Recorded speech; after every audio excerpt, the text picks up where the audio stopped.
Okay, so I'm back. Last time I was here, we talked about the last judge, which was Samuel.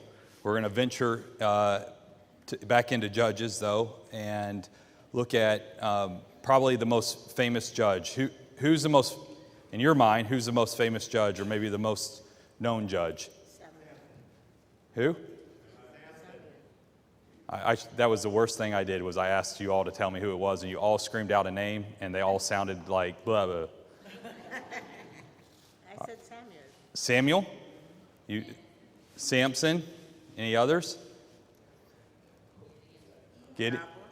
Okay. We're going to look at Samson. We're going to look at Samson today. And you all know the story of Samson. We teach everyone on this side of the building Samson from when they're very young. And most of those stories about Samson, you all know well. So the secret for us, or the challenge we have today, is to study someone who we all know really, really well and figure out what can we pull from that story.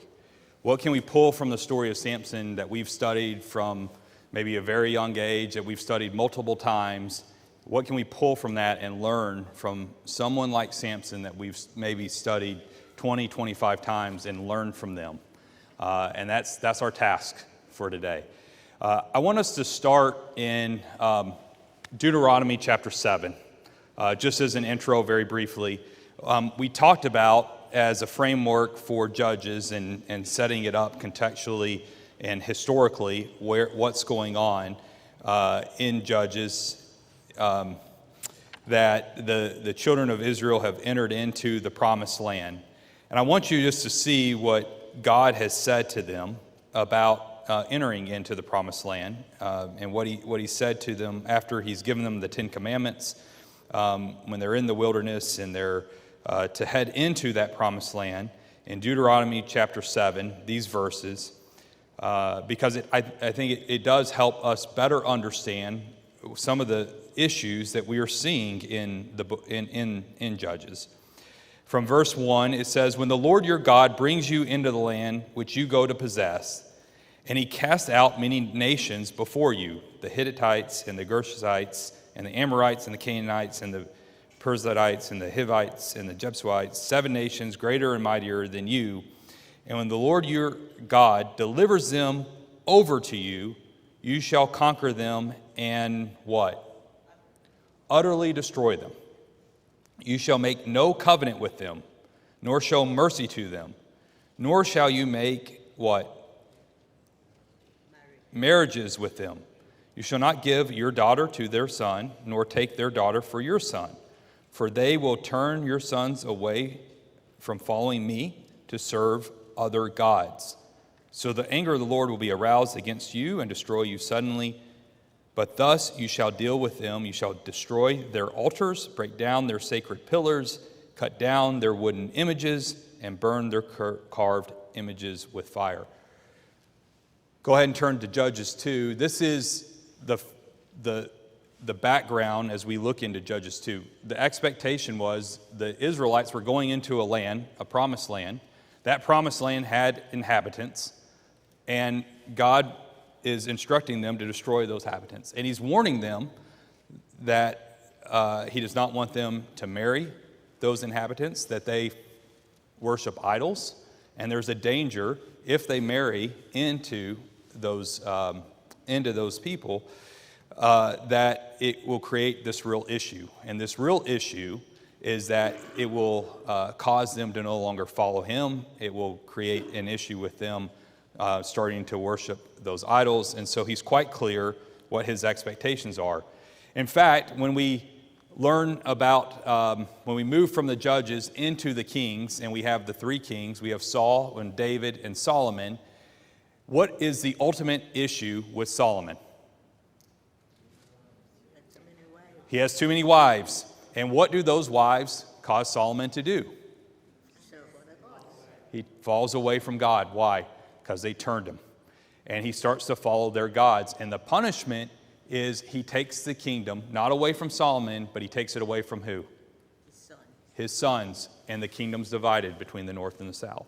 And so that's the penalty, right? But this instruction is something God gave very early. Okay, so we now find ourselves in Judges. If you look at Judges chapter 2, there's a people that have served the Lord all the days of Joshua, but he has now died in verse 8. And in verse 5 of Judges chapter 2, there's another generation that has arisen, and it's a generation that does not know the Lord, nor the work that he has done for Israel. And the work that he has done for Israel is explained in verse 12. What is that? What did God do for Israel not that long ago? He did what? Took them out of Egypt. Okay? And so the children of Israel, verse 11, they're doing evil. Because of that, they have forsook or abandoned God. They've forgotten that he has taken them out of the land of Egypt. And that has, at the end of verse 12, provoked the Lord to anger. And then we learn about this cycle, right? This cycle of issues that we read about in Judges chapter 2, which is what? What's the cycle? Or I believe Dan refers to it as a clock of the judges. What is it? Then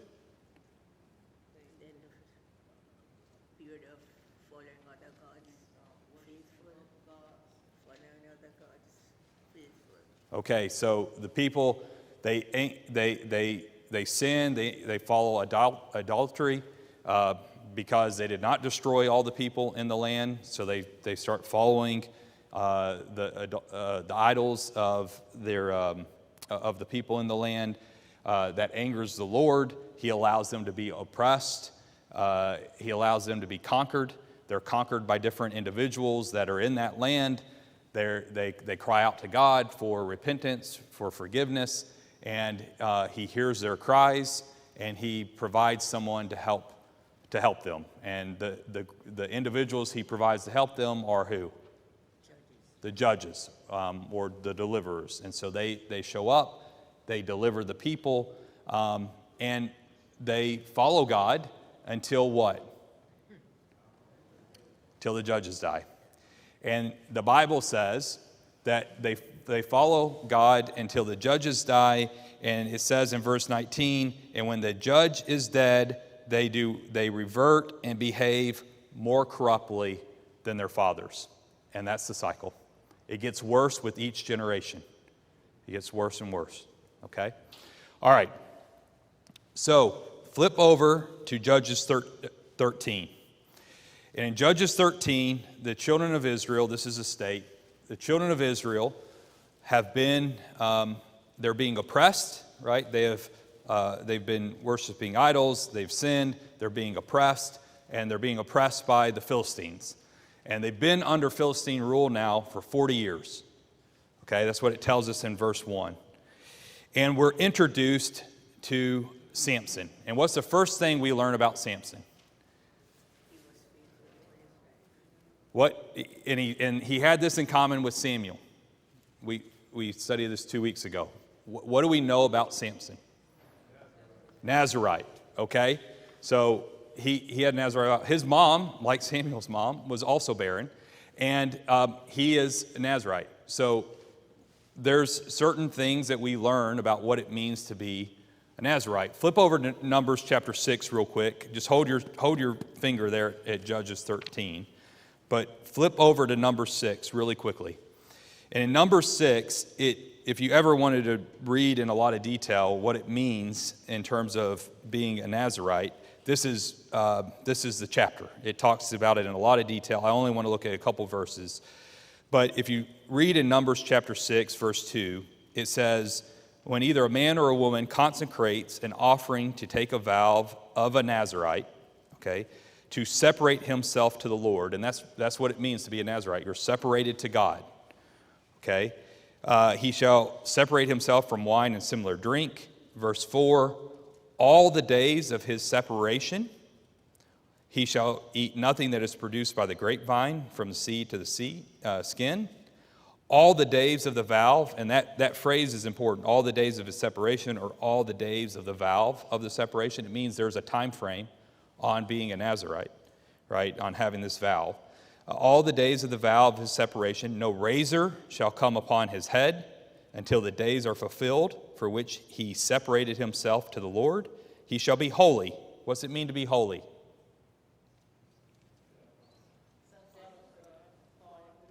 be separated, to be godlike, right? To be different than everybody else. All the days, verse 6, all the days he separates himself to the Lord, he shall not go near a dead body. In verse 8, all the days of separation, he shall be holy to the Lord. So flip back to Judges 13. So that's what it means to take a Nazirite vow. Those are the parameters, expectations. So go to Judges 14. This is what I want us to do. I want us to look at, very quickly, some of these stories that you know about Samson. These you've heard before, and so we're gonna move through them rather quickly, and then we're gonna come back and look at them together in total and say what can we learn from it. But here's the thing about Samson, just to frame it before we begin. When we study Samson as a young child or a kid, we study about his great strength, right? His long hair and his great strength. When we get a little bit older and we really study the stories about Samson, what do we learn about him?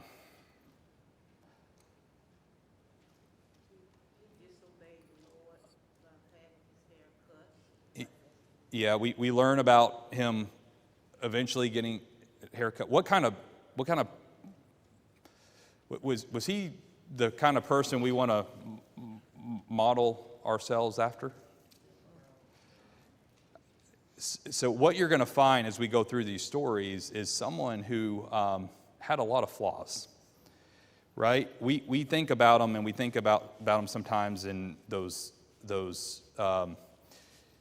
child classes of this Samson and this great strong man, and we then when we get a little bit older, we learn about all these character flaws he actually had. Okay, all the things that he did wrong. He had a lot of weaknesses, for women. He did a lot of things that we would not want to model ourselves after. Okay, and we're going to see that in these stories. So let's start in chapter 14. Okay, so starts off. He saw a woman in Timnah, and it's a daughter of a Philistine. And he goes to his mom and dad. In verse 2, he says, I saw this woman in Timnah, one of the daughters of the Philistines. I want her to be my wife. So he tells his mom and dad, go get her. I want her to be my wife. And his mom and dad say, is there no woman among the daughters of your brethren? Is there no Israelite woman that you could marry among your people? Why do you want to get a wife from the uncircumcised Philistines? What's that mean? Uncircumcised Philistines. Why do they use that phrase? Yeah, not Israelite. Not followers of God, right?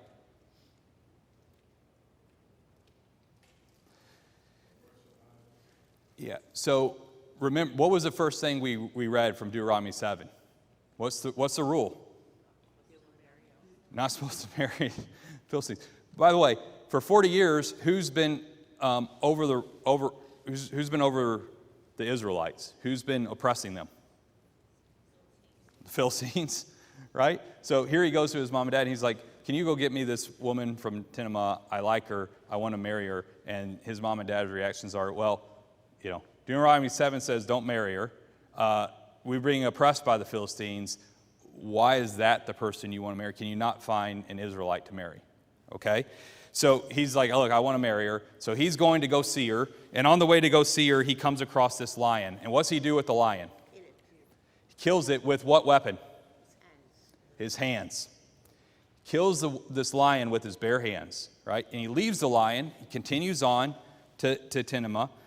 In verse 7, she pleases him, right? He likes what he sees. That's a problem we're going to continue to see with Samson. He likes what he sees. And then he's returning home, and what has formed in the carcass of this lion? Honey. This honey, right? And so now, what's one of the rules with being a Nazirite? What are you not supposed to do? Go next to a dead body. What's he do? He eats honey out of this lion. Not only does he eat honey out of this lion, who's he give some more of this? This honey's so good, who's he give it to? Gives it to his mom and dad. Doesn't tell him where it comes from. Hey, Mom and Dad, here's this great honey. I got it out of the dead body of a lion. Doesn't tell them that. So they eat this honey. So he goes on, and it's this wedding feast. And at the wedding feast, he makes this bet. He makes this bet with 30 companions and the deal is the winner of the bet gets clothes, 30 pairs of clothes. And the riddle is this in verse 14: out of the eater came something to eat, and out of the strong came something sweet. What's it about? It's about the honey and the lion. And no one knows about this lion or this honey except who? Except Samson. He hasn't even told his mom and dad. No one knows. There's no way anyone can get this riddle. Okay, they got 7 days to figure out this riddle. And of course they can't figure it out. And so they go to who? They go to his wife. They go to his wife and you say, you need to tell us, you need to go to your husband and get the answer to this riddle. And if you don't, we're going to do what? Yeah, we're going to burn you and your dad's house down. Okay? So she goes to Samson. And she says to him in verse 16, she's crying. She says, you only hate me. You do not love me. You've posed this riddle to the sons of my people, right? Which means, these Philistines. And you haven't even explained it to me, right? Is this foreshadowing? Who's he going to have come and pester him about an answer to something in a couple of chapters, right? Delilah. Okay? So he says, look, I haven't even told my mom and dad what this answer to this riddle is. So, but she keeps crying on him for 7 days when the feast, so she's crying on him. And so he eventually tells her, right? He eventually tells her. And so she tells these Philistines, they come to him and they say, what's sweeter than honey, what's stronger than a lion? And so he says to them, if you have not plowed with my heifer, you would not have solved my riddle. I've been switching back and forth between the marriage classes and this class. There's probably a marriage class in here in these verses. But anyway, so he's got to pay up on the bet. So what's he do? He goes down and he kills the 30 Philistines, takes their clothes, pays off his bet. He's so angry at his wife. What's he do with her? What's he do with his wife? He gives her to his best man. Some time passes. He comes back. He wants to be with his wife. Her dad's like, I thought you were done with her, so I've let your best man and her be together. But she's got a younger sister. And so he's angry. And so now we get the story of the foxes. What's the story of the foxes? What's he do? How many foxes does he somehow capture and then tie their tails together? How many? I heard the number, 300. 300 foxes he somehow captures, ties their tails together, puts a torch in them because he's so angry about his wife now being with someone else. And he sends them out into the grain storages of the Philistines, and they burn up. Okay? And the Philistines are angry about this. They're like, who did this? And they say, well, it's the son-in-law of this man from Tinimah. And so what do the Philistines go and do? What's their response? They go and they burn his father-in-law, and his wife. They burn their house down, which makes him angry. So what's he do? What's Samson do? He goes and finds them and does what? He finds those that burned down his father-in-law and his wife's house, and he kills them. So now they're on a manhunt, right? They're on a manhunt for Samson. And how many people are looking for him? Does anyone remember? It's the bottom. It's verse 11 of chapter 15. How many people?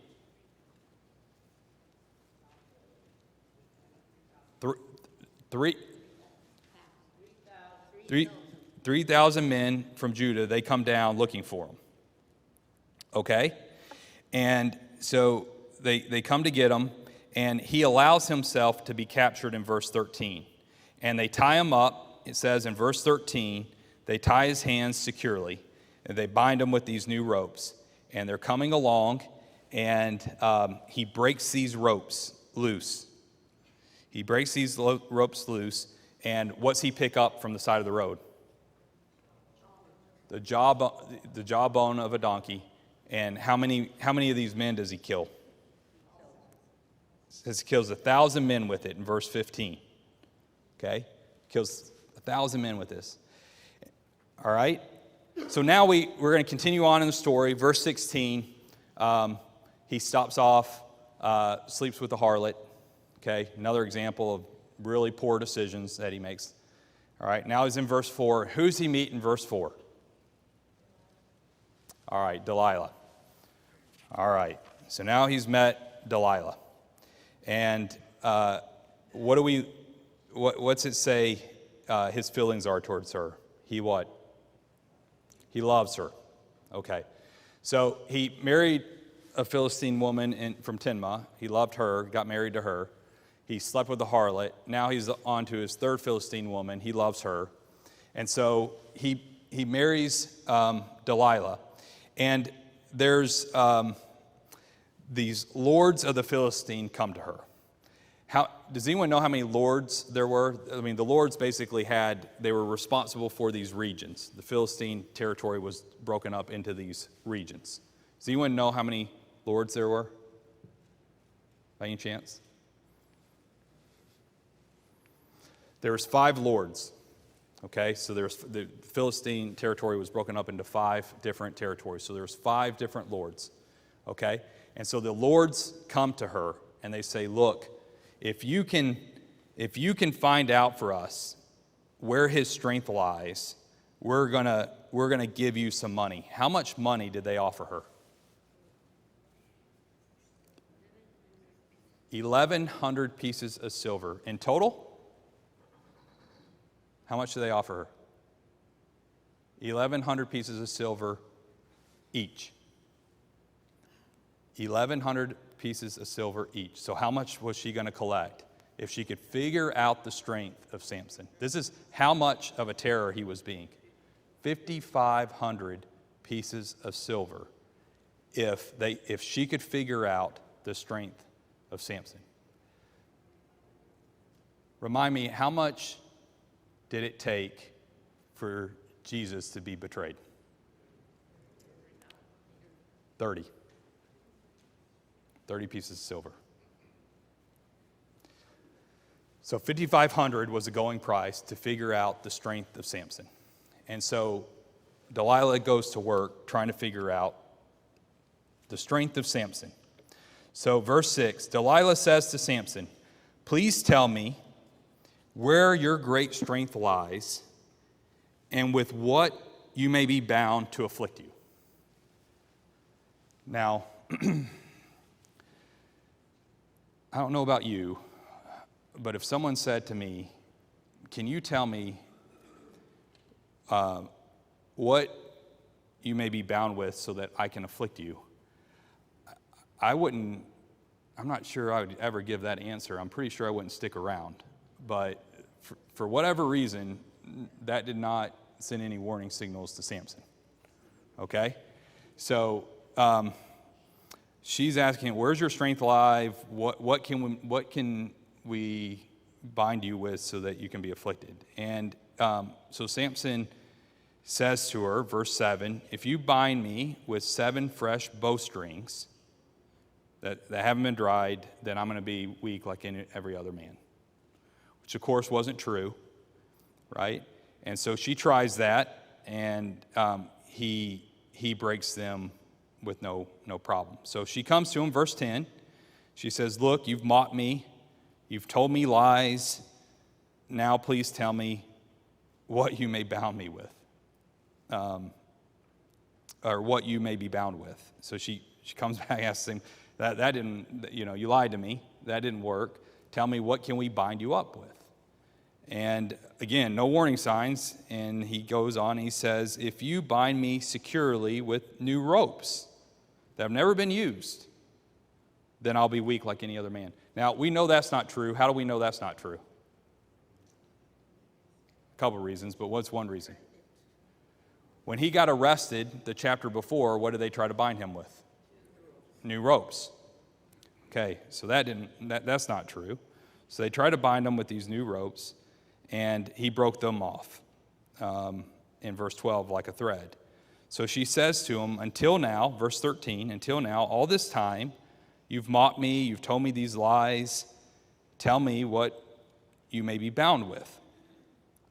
And he says, if you weave 7 locks of my head into the web of a loom, if you weave my hair. All right, he's getting closer, right? Now he's starting to talk about his hair. Yeah, he doesn't seem very bright, does he? He keeps getting asked, what does it take to bind you up? And he keeps going on with the process. Okay, so she weaves his hair, and of course it doesn't work. So she says to him in verse 15, okay, she's going to come, she's pleading with him. She says, how can you say I love you when your heart is not with me? You've mocked me 3 times. You've told me where your great, and not told me where your great strength lies. And it came to pass when she pestered him daily. All right, she's nagging at him daily with words. She's pressing him, that it says his soul was vexed to death. Right, he just was, and that he told her all his heart. And he said, no razor has ever come upon my head. I've been a Nazirite to God. I've been separated to God from my mother's womb. And if I am shaven, then my strength will leave me, and I'll be weak like another man. And so Delilah goes and tells the lords of the Philistines. And she says, he's told me his heart. She knows now that he's been honest with her. And so the lords come up. She gets Samson to go to sleep. She shaves off the locks of his head. It says she began to torment him, to test him, to make sure his strength has in fact left. And then it says that the Philistines came and they arrested him. And what did they do once they arrested him? They did what? They poked his eyes out, and they take him off so that he becomes a grinder in the prison. And then they throw a party, right? And the party's to whom? Who's the party for? Dagon. And Dagon's who? Yeah, it's their idol, it's their god. So they throw this party, and they decide when they're having this party that they need some entertainment. And who's the entertainment? Samson. So they call Samson. Samson comes out. He's their entertainment. And you know the rest of the story, right? He entertains them. He's put up next to 2 pillars. He's asked that he can hold the pillars. And who's all there? How many people are there? 3,000. Okay, so 3,000 people are there, including the lords of the Philistines. All right, the 5 lords who have paid $5,500 to figure out his strength, the secret to his strength. And so he calls out to the Lord, and he gets his strength back. And you know the story. He pushes at the pillars, and the pillars crumble, and the 3,000 Philistines are killed, including Samson himself. And we learn at the end of chapter 16 that he has now judged. He's now judged the Israel for how many years? All right, 20 years. Okay. So what do we know? I said at the beginning, when we learn the story about Samson as a kid, we learn about his great strength. We learn about his hair. We learn how he killed the lion. We learn how he killed Philistines. When we study this story, what do we learn about him? Well, he had a woman problem, right? He had all this. He saw these women and he lusted after them, right? He married Philistine women, which he was told he wasn't supposed to. The Israelites weren't supposed to do, right? So he was married to the Philistine woman in Timnah. He slept with a harlot. He marries Delilah. Okay. We learn that he ate honey out of the body of out of the lion carcass, which you weren't supposed to come in contact with under the Nazirite vow. And ultimately, he betrays his Nazirite vow. Right? Those are the things. That's the real Samson. That's the real Samson we learn, right? His parents didn't want him to do it. He disobeyed them. And that's the story we really know about Samson. And yet, in Hebrews chapter 11, who's listed as one of the heroes of faith? Samson. So why is he there? If he had all these flaws, if he did all these things, why is he in Hebrews 11? What? He cried out to God at the end. Okay. You were going to say the same thing? That's repentance. He repented. He repented. Even though he said that his strength was in his locks, his strength wasn't in his locks, his strength was in the Lord. Yeah, his strength wasn't in his lock. His strength was in the Lord.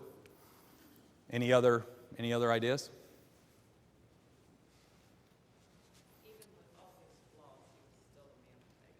Even with all his flaws, he was still a man of faith. And we're all weak, right? Every single person in Hebrews 11 had a flaw, right? And we shouldn't forget that. Samuel last week, right? We studied Samuel. We talked about a lot of nice things about Samuel, but don't forget one of the reasons that the people wanted to move to Kings.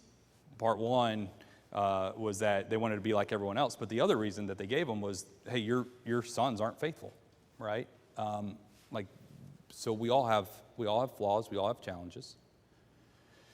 What I want us to spend just a minute with is we look at all these flaws, we look at all these issues with Samson, and we think about all his physical strength, and I want us to observe how committed he was, actually, to his Nazirite vow, and how much actual spiritual strength he had. And I want us to walk back through those stories and notice a couple of things that maybe we haven't noticed before when we just look at these stories. So let's start back at Judges 13. And when you go back to Judges 13, to the story of his Nazirite vow, what's unique about his Nazirite vow versus others? And when we looked at number 16, I said one of the things in number 16 is you had these rules, these expectations. And the rules and expectations were you had dietary restrictions. You couldn't cut your hair. You couldn't come into the contact with a dead body. And it was during the period that you were separated to God. It was during that time period that you were fulfilling your vow. What was the time period of his vow? It was a lifetime vow. Okay? It was a vow that his mother had made for him from the womb to his life. And so if you look at chapter 13, verse 7, it says, and this is to his mother, it says, "Behold, you shall conceive and bear a son." And she had dietary restrictions. It says, "Now drink no wine or similar drink, nor eat anything unclean, for the child shall be a Nazirite to God, separated to God, from the womb to the day of his death." He had a vow for life. He was to be separated to God for life. It was the expectation that he would serve and be committed to God for life. Okay? The second thing is, what was his job? What was Samson's job? Who was he? He was a what? He was a judge. Okay? Who were the Israelites being oppressed by? The Philistines. And as a judge, it was his job to do what? Deliver them, the Israelites, from the Philistines. So when we go back through these stories, I want you to keep two things in mind. The first thing I want you to keep in mind is that he was committed to God. And the way we can know that is how God, whether or not God was with him in these stories. And the second thing I want you to keep in mind is that his job was to deliver Israel from the Philistines. Okay? And how was he doing that? He was killing Philistines. Okay? So let's go back through the stories real quick. Okay? So chapter 14. Chapter 14, when he has seen this woman in Timnah that he likes, and his mom and dad are trying to convince him not to marry her, he says in verse 4, go get her for me. In verse 3, he says, go get her for me. It says in verse 4, his father and mother did not know that it was of the Lord that he was seeking an occasion to move against who? The Philistines. There is a plan here. There is a plan here. Okay? So then what happens? This young lion comes up on him. And when right before it says that he tears this lion apart, what's those verses say? And the Spirit of the Lord came mightily upon him. Who was with him? God. All right, I want you to notice what chain reactions fall into motion. So the Spirit of the Lord comes upon him. He tears this lion apart. And because he's torn this lion apart, then what happens? Carcass is off to the side. Honey forms in this carcass. He eats this honey. He creates the opportunity for this riddle, right? And then this riddle is used to give to these Philistines. And the Philistines solve the riddle, and what's he do? He goes and kills 30 Philistines. Right? So I want you to think about the fact that when he goes and kills these 30 Philistines, what's it say in verse 19? The Spirit of the Lord came upon him, and he went down to Ashkelon and killed 30 of the men for their apparel. All right, there is a plan going on here. All right, God was with him. Is God going to be with him if he's not committed to his Nazirite vow? Do you think God's with him if he had violated that vow?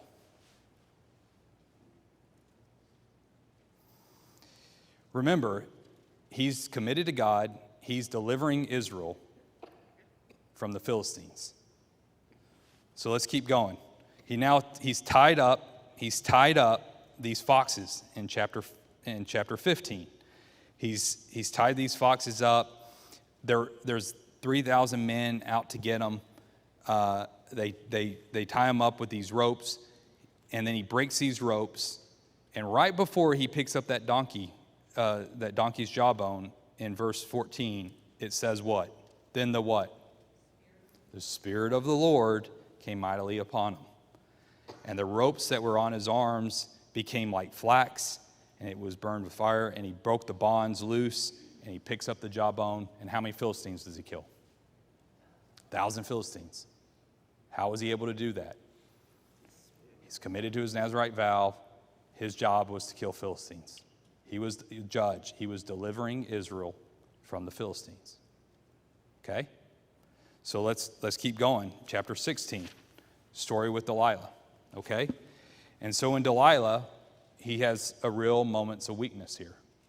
Okay? And he tells her about his Nazirite vow. And when he tells her about the Nazirite vow, he has now, for the first time, broken his commitment to God.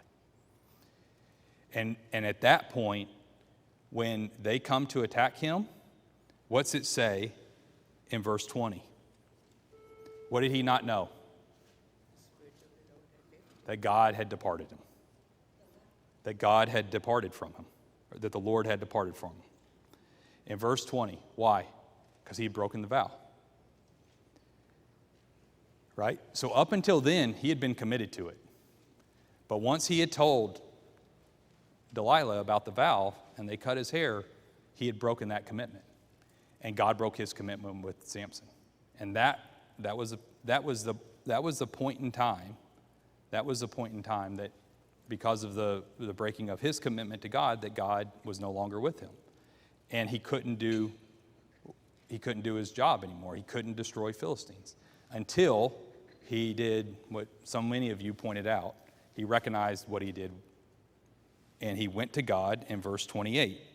In verse 28, he prayed to God and said, "Remember me, strengthen me, that I may take vengeance on the Philistines." right? He goes back to God. He recognizes what he did. He recognized that his strength came to God, from God. He recognized his strength came because of that commitment he had to God, and he asked to be recommitted so that he can continue his vengeance on the Philistines. He can continue to deliver Israel from the Philistines. And what does God do? Gives him the strength again. And how many Philistines does he kill? He killed more in, Killed them all in that building, right? he killed more in his death than it had killed in his life. And he killed more in his death than he had killed in his life. And it says that he had judged them for 20 years. So, as we study someone like Samson, someone we've studied a lot, and it's hard to sometimes pull something new or different from that story, what I hope we can see here, he's a flawed individual. He did some things that, certainly God wouldn't want any of us to do, but no one's perfect. But what I hope you see is that one thing we can appreciate from him is that for the most part in his life, he remained committed to God. He remained committed to that Nazirite vow. And that allowed him to do what he was supposed to do, which was be a judge for Israel. It allowed him to defeat the Philistines, and he was doing that. And we can know that he was committed to his vow because time and time again, the Spirit of the Lord came upon him. Didn't he break it when he killed the lion? Didn't he break the vow then? Because he wanted to do a dead body at that point. During the Killing and being alone. being next to the dead body. And then with each one of the women, God says you can't do that. That's a no-no. So, didn't he break the vow? So my only point is he was like anyone else. He was making mistakes along the way, just like Samuel made mistakes as a Nazirite as well. My only point was he stayed committed. He stayed committed to God in the sense of he tried to continue to serve God as he was instructed to do, and he continued to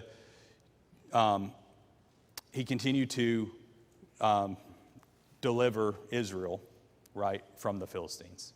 Like King David, he made a mistake, but he still focused on God. Yeah, exactly. Any other comments, questions? Yep. I'm sorry? Yeah. It also shows how merciful God is, and how forgiving and God can be, and all you need is to go back to Him and ask for forgiveness. I think that's the other big takeaway, right? Is that we're going to fail in life, and all you need to do is go back to God, and He's merciful. Yep. To me, also shows he knew what to do in the end to be right. Yeah. He knew how to get back.